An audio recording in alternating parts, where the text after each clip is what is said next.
Assalamualaikum warahmatullahi wabarakatuh. Perkenalkan, nama saya Jumriati Siwan, Prodi Asuransi Syariah, Fakultas Ekonomi dan Bisnis Islam.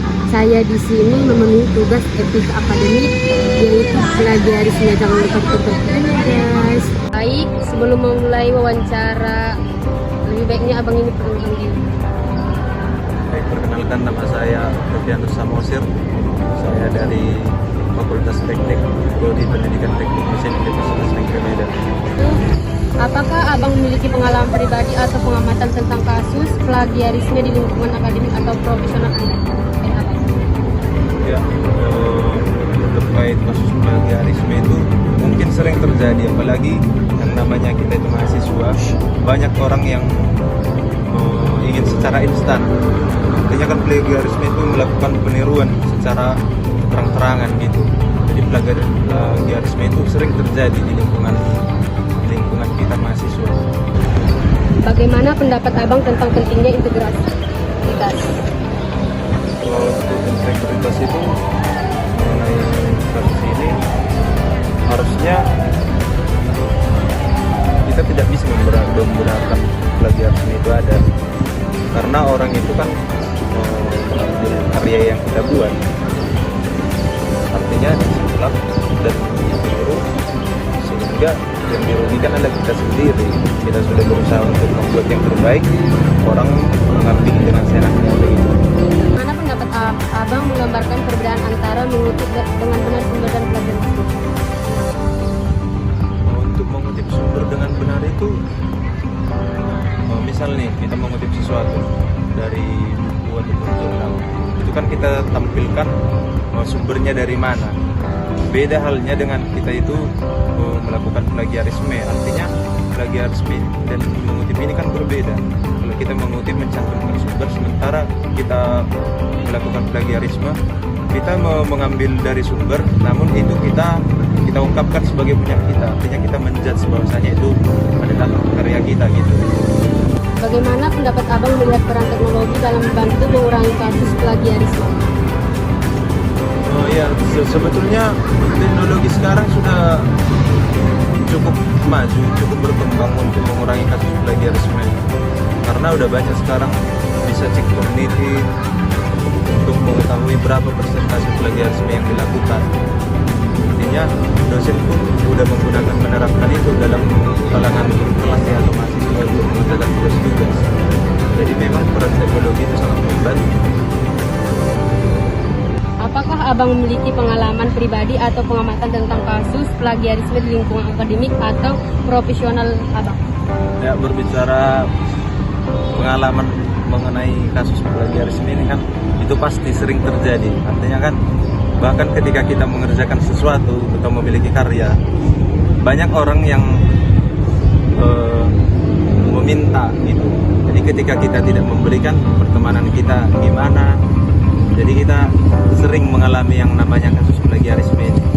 Itu pasti ada terjadi di lingkungan kita. Nah, di tempat berikutnya saya berada di Universitas Islam Negeri Sumatera Utara, yaitu di kampus 2.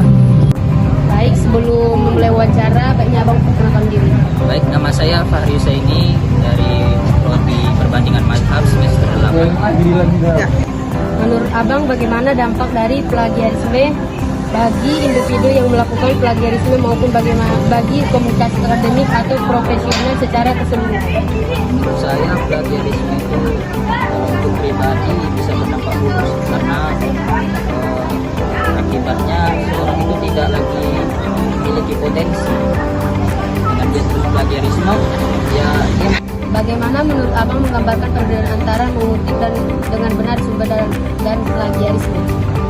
sederhana aja sih. Kalau dia plagiarisme itu cuma mentah-mentah lah, nggak ada yang diedit satu pun dari awal sampai akhir. Tapi kalau mengutip, mungkin dia bisa parafrasenya lah, supaya kayak bahasanya beda tapi maknanya juga sama. Apa langkah-langkah yang dapat diambil oleh institusi atau organisasi untuk meningkatkan kesadaran akan plagiarisme dan mendorong praktik akademik yang etis menurut abang? Saya yang pertama, kampus atau organisasi buat seminar-seminar gitulah tentang tata cara buat